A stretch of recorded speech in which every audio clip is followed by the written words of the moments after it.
आप खैरियत से होंगे। अच्छा बेटा, यूजेस ऑफ ग्रुप 2 एलिमेंट्स हमने देखने हैं और उसमें भी जितने भी उसके कंपाउंड्स हैं ना, उन एलिमेंट्स से कंपाउंड जो बनते हैं वो हो सकता है आपने एज अ मेडिसिन जो है उनका इस्तेमाल किया हो सकता है कि एज एन कंस्ट्रक्शन जब आपने की हो, अपने घर की कंस्ट्रक्शन करवाई हो या किसी बिल्डिंग की कंस्ट्रक्शन करते वक्त कोई सीमेंट आपने देखा है, कोई कंक्रीट देखी है या कोई मेडिसिन ली है, तो वो सारी की सारी जो आपने केमिकल्स खाए हैं या देखे हैं उनके पीछे केमिस्ट्री क्या है और कौन सा जो मेडिसिन है उसके कौन से फ़ायदे हैं, वो सारा का सारा इसी में हमने देखना है। टॉपिक है बेटा हमारे पास uses of group 2 compounds.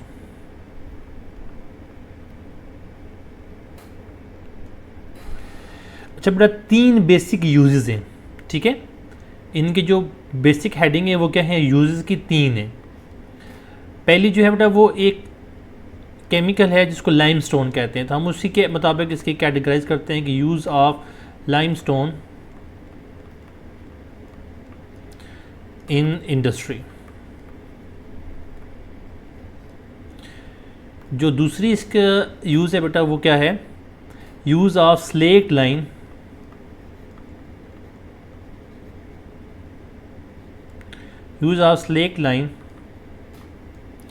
In industry. और तीसरी जो हेडिंग है वो है use of group 2 compounds in medicine. Group 2 compounds in medicine. For example यहाँ पे अगर आप देखें तो एक गैविस्कोन नाम की जो है ना वो मेडिसन है जो मैदे की तेज़ाबियत के लिए जो है ना वो इस्तेमाल होती है। दूसरी रेनी नाम की जो है वो क्या है, एक मेडिसन है, ये भी आप जो है ना वो हार्ट यानी कि आपको जो है ना मैदे में जलन हो, इनडाइजेशन हो रही हो, तो उसके लिए जो है ना वैसे इस्तेमाल होता है। फॉर एग्ज़ाम्पल जो गैविस्कोन है इसमें मेजर जो कंपोनेंट होता है वो होता है कैल्शियम कार्बोनेट का, और जो रेनी है इसके अंदर जो मेजर कंपोनेंट होता है बेटा वो होता है मैग्नीशियम कार्बोनेट का। इसके अलावा मिल्क ऑफ मैग्नीशियम भी इस्तेमाल होता है, सस्पेंशन ऑफ मैग्नीशियम हाइड्रोक्साइड। वो क्या होता है वो हम 1 बाय 1 जो है ना इन हेडिंग्स के अंदर सारा कुछ डिस्कस कर लेते हैं। सो पहला जो है वो क्या है बेटा, पहला है use of limestone in industry. अब लाइमस्टोन के पहले तो आपको पता होना चाहिए कि लाइमस्टोन होता क्या है। तो कैल्शियम कार्बोनेट को मेजरली इसके अंदर क्या होता है, जितने भी लाइमस्टोन है उसमें जो मेजर कंपोनेंट है वो क्या है बेटा, वो आपके पास कैल्शियम कार्बोनेट है, ठीक है। अब ये कहाँ कहाँ यूज़ होता है, और ये पहले जो सेकंड ईयर थी उसमें भी ये क्वेश्चन था और बहुत बहुत दफ़ा ये क्वेश्चन जो है ना पेपर में आ चुका है। पंजाब टेक्स्ट बुक में भी है और फेडरल बोर्ड में भी इसके रेलेवेंट क्वेश्चन आते रहे। तो वो क्या कहते हैं कि right A note on the uses of limestone in industry. Hopefully आपको नोट्स मिल गए होंगे चैप्टर नंबर 3 के, हाँ, और चैप्टर नंबर 2 के आपके पास नोट्स हैं। बेटे आपको ना मैंने जो फोल्डर शेयर किया ना इस वीडियो के, मैं जो है ना वो कोशिश करूँगा डिस्क्रिप्शन में भी वो फोल्डर शेयर कर लूँ। उसमें एक टेस्ट का फोल्डर है। टेस्ट में ये होगा कि आपके हर चैप्टर के मैं टेस्ट बना के वहाँ पे अपलोड कर दूँगा, तो आपने खुद उसको अटैम्प्ट करना है, और अगर मुझे चेक करवाना हो तो मेरे नंबर पे आप मुझे भेज सकते हैं। सो पहला क्या है बेटा, पहला है कि ये पत्थरों के जो ना बड़े बड़े पत्थर रख के ना तो इसकी बिल्डिंग बनाते हैं। तो हम ये कह सकते हैं कि ये रॉक्स प्रोवाइड करता है, it provides rocks for building.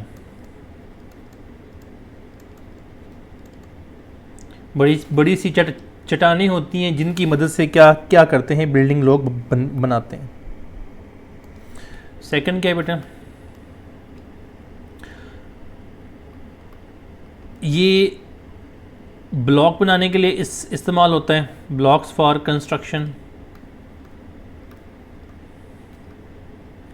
Construction using motor. Motor क्या होता है? मोटर बेटा रेत को मिलाते हैं लाइम के साथ तो एक मोटर बनता है। तो उसको टाइप आप कह लें जिस तरह सीमेंट है उस तरह के आप इसको कंसिडर कर लें। ये बेसिक क्या होता है? ये मिक्सचर होता है सैंड का और लाइम का। तो यानी कि दूसरा जो यूज़ है वो क्या है कि मोटर की मदद से हम जो है ना ब्लॉक्स को जोड़ते हैं कंस्ट्रक्शन करने के लिए। थर्ड जो है बेटा वो क्या है आपने टाइल्स भी देखी होंगी, बहुत प्यारी प्यारी टाइल्स होती हैं और उन टाइल्स को बनाने के लिए भी कैल्शियम कार्बोनेट का इस्तेमाल होता है। वो जो घरों में आप इस्तेमाल करते हैं ना मार्बल वगैरह, तो ये एक्सपेंसिव टाइल्स के लिए जो है ना वो आपके पास एक्सपेंसिव टाइल्स के लिए जो है वो आप इसको यूज़ कर सकते हैं। ठीक है, असल यूज़ जो है बेटा वो इसका ये वाला है 4th नंबर पे। इसको हम कहते हैं कि it is use to make, just हम इसकी में प्रॉपर हेडिंग देखो, making of cement. For example एक ब्रांड है सीमेंट का, फौजी सीमेंट पाकिस्तान का। तो अब इस सीमेंट को बनाने के लिए जो है ना बहुत सारे प्रोसेस में से इनको गुजारा गया है। वो प्रोसेस क्या है? लाइमस्टोन कहाँ पे यूज़ होता है? तो लाइमस्टोन इनिशियली पहले स्टेज में यूज़ होता है। तो स्टेज नंबर 1 जो होती है सीमेंट बनाने की, उसमें लाइमस्टोन यूज़ होता है और स्टेज का नाम भी है roasting of limestone in lime kiln. इस बेचारे को सही तरीके से रोस्ट करते हैं और होता क्या है कि हाई टेम्परेचर जब इसको मिलता है, जब कभी भी इसको हाई टेम्परेचर देंगे तो क्या होगा? हाई टेम्परेचर पे कैल्शियम कार्बोनेट है। अच्छा पहले कार्बोनेट का ना आप स्ट्रक्चर देख लें। कार्बोनेट का स्ट्रक्चर में क्या है कि 2 ऑक्सीजन के ऊपर नेगेटिव है, एक ऑक्सीजन डबल बॉन्डेड ऑक्सीजन इसके साथ है। तो इसको अगर आप गौर से देखें तो अगर ये जो स्ट्रक्चर है ये वाला, दूसरे वाला, मैं कलर चेंज कर लेता हूँ। अच्छा तो ये वाला जो स्ट्रक्चर है ये तो कार्बन डाइऑक्साइड का भी स्ट्रक्चर बन सकता है अगर ये बॉन्ड इसको मिल जाए। ये तो कार्बन डाइऑक्साइड का भी स्ट्रक्चर हो सकता है अगर ये एक ऑक्सीजन निकाल दे। तो ये ऐसे ही करता है हाई टेम्परेचर पे, ये कन्वर्ट होता है कैल्शियम ऑक्साइड के अंदर और CO2 के अंदर। ठीक है, कैल्शियम ऑक्साइड को जो है ना वो लाइम कहते हैं और ये जो है बेटा वो क्या है? ये लाइमस्टोन है। ठीक है, ये लाइमस्टोन है और ये क्या है? आपके पास लाइम है। और अब जो आपके पास कैल्शियम ऑक्साइड मिला है इसको मिट्टी के साथ मिला के आपका जो है ना वो सीमेंट जो है वो बनाते हैं। यानी कि सीमेंट क्या है? इसके बाद सीमेंट को बनाने के लिए क्या करना पड़ता है? लाइम प्लस क्ले जो है उसको आपने मिक्स करना होता है। इसको मिक्स करते हैं तो सीमेंट बन जाता है। अच्छा सीमेंट पे इस्तेमाल कहाँ होता है? जो ये सीमेंट मैंने आपको दिखाया है, अक्सर आपने देखा होगा जब भी कोई घर बन रहा होगा तो रेत और बजरी और साथ में जो है यानी कि आप कहें कि सैंड और सॉलिड पार्टिकल्स होते हैं और साथ में जो होता है आपके पास क्या होता है? सीमेंट होता है। इन किसको मिला के वो जो चीज़ बनती है उसे कहते हैं कंक्रीट। तो कंक्रीट क्या होती है बेटा? सीमेंट प्लस सैंड प्लस आप स्टोन्स कह लो या जो भी आपने उसको कहना है। ठीक है, तो ये जो है वो क्या बनती है? ये आपकी कंक्रीट बनती है। अच्छा इसको मज़ीद अगर आपने बहुत ज़्यादा स्ट्रेंथन करना हो, वही में याद रहेगा कि मेनली जो वाइडली यूज़ होती है, सबसे ज़्यादा इस्तेमाल होने वाला जो मटेरियल है बिल्डिंग बनाने के लिए वो कंक्रीट है। इसको भी अगर आपने मज़ीद इम्प्रूव करना हो तो आप इसके अंदर आयरन ऐड कर सकते हैं। इसके अंदर आप जो है ना आयरन रॉड ऐड कर सकते हैं।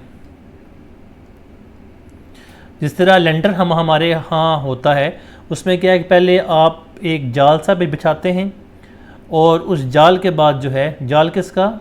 लोहे के सरिये का। ठीक है, फिर उसके अंदर जो है ना आप सीमेंट को भरते हैं ताकि उसकी स्ट्रेंथ जो है वो क्या हो जाए? इम्प्रूव हो जाए।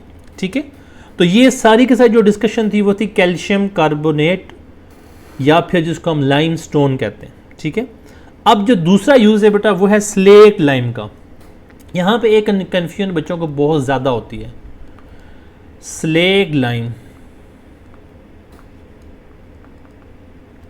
स्लेग लाइम कहते हैं बेटा कैल्शियम हाइड्रोक्साइड को, बट इसके लिए कोई लफ्ज़ भी इस्तेमाल होता है लाइम वाटर। यहाँ मैं एक आपकी करेक्शन करवा दूँ कि लाइम वाटर को इकट्ठा लिखना है जोड़ के, अलग अलग लिखोगे ना तो वो लीमू पानी बन जाएगा, ठीक है। लीमू पानी जो होता है आपका, उसको भी लाइम वाटर जो कहते हैं, वो उसमें स्पेस दरमियान में होती है, लाइम अलग वाटर अलग होता है। लाइम वाटर क्या है बेटा, लाइम वाटर भी कैल्शियम हाइड्रोक्साइड है, बट ये क्या है, ये सोल्यूशन फॉर्म में है, इसका एक्वस सोल्यूशन कहलाता है लाइम वाटर।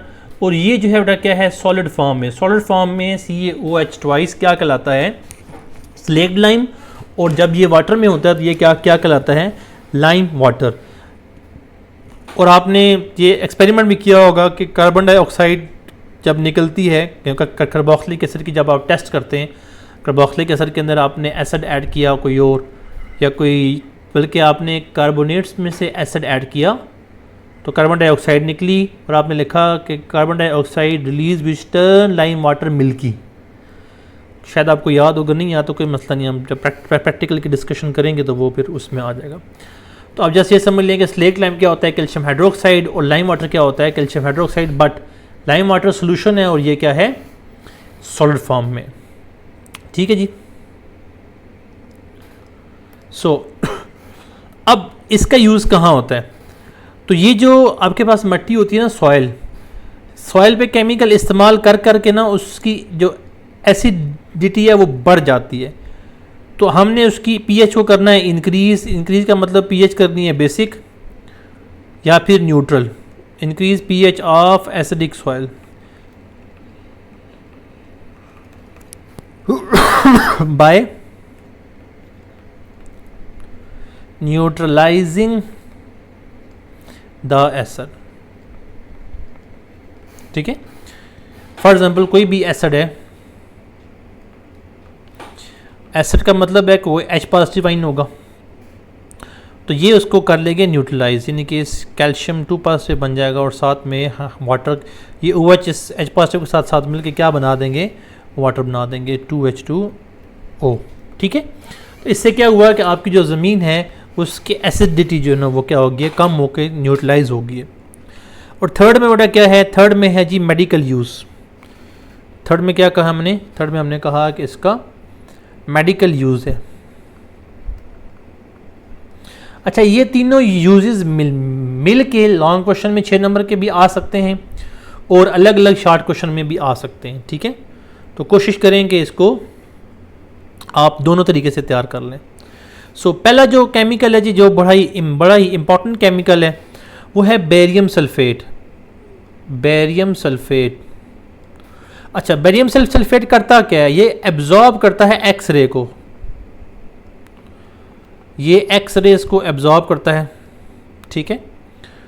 अब जब ये एक्सरे को एब्जॉर्ब करेगा तो ये बहुत सारे डिसऑर्डर को डायग्नोस करने के लिए भी इस्तेमाल होता है, यानी कि ये डायग्नोस कर सकता है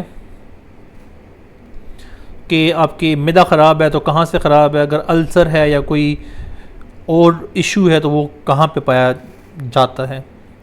डिसऑर्डर ऑफ स्टमक और आपकी इंटेस्टाइन जो है वहाँ पे इस्तेमाल होता है, ठीक है। वहाँ पे हम क्या इस्तेमाल करते हैं, बेरियम सल्फेट का इस्तेमाल करते हैं। अच्छा, क्यों इस्तेमाल करते हैं, इसकी रीज़न क्या है। एक तो रीज़न ये है कि इसकी सॉल्युबिलिटी, ये क्या होता है, इनसॉल्युबल होता है तो जज़ब नहीं होता आसानी से। दूसरा जो है ये एब्जॉर्ब नहीं होता, एब्जॉर्ब इजीली। सो क्या होगा कि ये मैदे से गुजर के इंटेस्टाइन तक जाके फिर वहाँ से एक्सक्रीट हो जाएगा। तो समहाउ क्या होता है कि फॉर एग्जांपल आप जो है वो आजकल गर्मी है तो शायद आप लोग खा रहे हो करेले, तो करेले के बीज अगर आप खा जाएं तो आपको डाइजेस्ट नहीं होंगे, वो आपके मैदे से गुजर के इंटेस्टाइन तक चले जाएंगे और वहाँ से एक्सक्रीट हो जाएंगे। तो इसमें क्या होता है कि आपकी बॉडी में ये जहाँ पे कोई प्रॉब्लम होती है तो वहाँ पे कोई ना कोई ये जो है ना वो रिएक्शन करता है। जब हम एक्सरे पास करते हैं ये सारा का सारा पाथ जो है ना हमें दिख जाता है कि कहाँ पे इशू आ रहा है। सेकंड जी, हमारे पास जो केमिकल्स हैं वो हैं हाइड्रो ऑक्साइड और कार्बोनेट्स। इनको हम कहते हैं use as an antacid, use as an, अपनी आसानी के लिए बेटा एंट एसिड को याद कर लो एंटी एसिड, अपनी आसानी के लिए, ठीक है। एंटी एसिड, एंटी का मतलब होता है अपोजिट, एसिड को ख़त्म करने वाला, तो यानी कि बेसिक के। तो ये करता क्या है, ये आपकी जो तेज़ाबियत होती है मैदे की, ये उसमें बेसिकली मैदे में क्या है, मैदे में एसिड होता है, HCl होता है जो प्रोड्यूस हो रहा होता है और जो कि डाइजेशन में हेल्प करता है। तो ये ट्रीट करते हैं, to treat acid in digestion by neutralisation. For example, एक आपके पास जो मेडिसिन है, हमने उससे कहा था कि मिल्क ऑफ मैग्नीशिया है,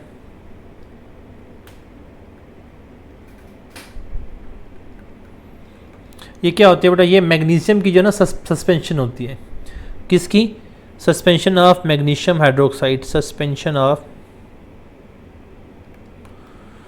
ऑफ मैग्नीशियम हाइड्रोक्साइड। सेकंड जो है बेटा वो, अच्छा अब आपको ना केमिस्ट्री काफ़ी हद तक आ चुकी है, आप सेकंड ईयर में आ गए। जब भी आपको कोई मेडिसिन ख़रीदें या मेडिसिन आप इस्तेमाल करें तो उस पर लाजमी तौर पे देखा करें कि अच्छा उसमें एक पर्ची सी होती है, उसमें स्ट्रक्चर्स भी दिए होते हैं, तो उसको ना थोड़ा बहुत एक दफ़ा रीड कर लिया करें, तो आपको काफ़ी हद तक अभी चीज़ों का अंदाज़ा होना शुरू हो जाएगा कि अच्छा ये तो ऑर्गेनिक कंपाउंड है, इसमें इसको बीटा ब्लॉकर है या कोई ऐसा है, तो वो फिर आपको उस तरह से जो है ना वो चीज़ों का अंदाज़ा होना शुरू हो जाएगा। फॉर एग्ज़ाम्पल, मैं जो अपने एमफिल में था तो मैं काम कर रहा था एक ऐसी डिज़ीज़ पे जिससे मेरी मदर भी गुजर रही थी, तो ऑब्वियसली एक आपको एसोसिएशन भी होती है, जो हम मेडिसिन बना रहे हैं इसको हमने फर्दर यूज़ करना है, तो बहुत सारी चीज़ें आपके डायरेक्ट कांटेक्ट में होती हैं। तो इस तरह मेडिसिन को बेटा आपने लाजमी देखते हैं। गैविस्कॉन हमने जो है ना वो देख ली थी, इसकी जो है ना वो शीशी मैंने आपको दिखाई थी, इसके भी हमने जो है ना वो देखी थी बॉटल। मैं अब अगेन दिखाता हूँ होता क्या है, इन सब का रिएक्शन कैसे होता है। तो फॉर एग्जांपल कैल्शियम कार्बोनेट है, ये क्या करेगा बेटा, ये HCl के साथ मिलेगा और बना देगा कैल्शियम क्लोराइड, यानी कि न्यूट्रलाइज कर दिया है कार्बन डाइऑक्साइड, और साथ में जो है ना वो आपके पास H2O निकल जाता है। सिमिलरली आप मैग्नीशियम हाइड्रोक्साइड का इस्तेमाल करें और HCl का बेटा इस्तेमाल करेंगे तो क्या होगा, मैग्नीशियम क्लोराइड बनेगा और साथ में वाटर जो है वो बन जाएगा। तो अगर आप गौर करें तो आपको ये अंदाज़ा हो गया होगा कि यहाँ पे जो मेडिसन ने जो हमने इनिशियली डिस्कस की थी, ये दो मेडिसन, इसमें क्या है बेटा, कैल्शियम कार्बोनेट है और दूसरे में क्या है, मैग्नीशियम कार्बोनेट। और ये MCQs पॉइंट ऑफ व्यू से बड़े ज़रूरी हैं। बाकी यहाँ पे जो इनकी डिस्क्रिप्शन है वो भी आप देख लें, for heart burn and indigestion. तो पेपरमेंट, इसमें कुछ और चीज़ें भी ऐड की होती हैं मैग्नीशियम कार्बोनेट के अलावा, मेन कंपोनेंट यही होता है। सिमिलरली गैविस्कॉन जो है डबल एक्शन मिंट है, इसमें जो कंपोजिशन है ना वो आपने लाजमी तौर पे देखनी है। अगर आपको कंपोजिशन यहाँ से दिख रही हो, बल्कि I will try to zoom it just a second. तो यहाँ पे देखें बेटा, आपके पास जो कंपोजिशन है यहाँ लिखा हुआ है क्या, यहाँ पे ये लिखा हुआ है कैल्शियम कार्बोनेट। मेन कंस्टिट्यूट ये है, ऑल दो सोडियम बाइकार्बोनेट भी है और सोडियम, मैंने यहाँ पे मैं एक दफ़ा इसको मिटा लेते हैं just a second, sodium alginate भी है, लेकिन जो मेन कंपोनेंट हम डिस्कस कर रहे हैं वो है ग्रुप 2 का कैल्शियम कार्बोनेट। तो कैल्शियम कार्बोनेट जो है वो क्या होता है, गैविस्कॉन में इस्तेमाल होता है, ठीक है। और बाकी यहाँ पे मेंशन भी हैं चीज़ें कि indigestion, heart burn, fast effective relief वगैरह वगैरह, ठीक है। इस तरह कोई भी मेडिसिन आप लेते हैं बेटा, तो वो मेडिसिन आपने देखनी है कि उस मेडिसिन पे कौन सा फार्मूला लिखा हुआ है। फॉर एग्ज़ाम्पल मेरे पास अभी जो है ना वो न्यूबिरोल 40 है और इसमें पैरासीटामोल है और फिनेड्रीन है। तो अब जब आपको ये अंदाज़ा होगा ना कि अच्छा जो पैरासीटामोल है वो दर्द के लिए होती है, दूसरी जो साथ में मेंशन है वो मसल्स के लिए होती है, तो फिर आपको ये केमिस्ट्री पढ़ने में भी इंटरेस्ट आएगा। ठीक है, अब घर में जो दवाइयाँ हैं उनको ज़रा चेक करें, फिर आपको अंदाज़ा हो जाएगा ये वो कहाँ इस्तेमाल होती हैं। ये फ्यूचर में आप जब खुद बीमार होंगे या आपके वालिदैन खुदा न खास्ता बीमार हों तो तब आप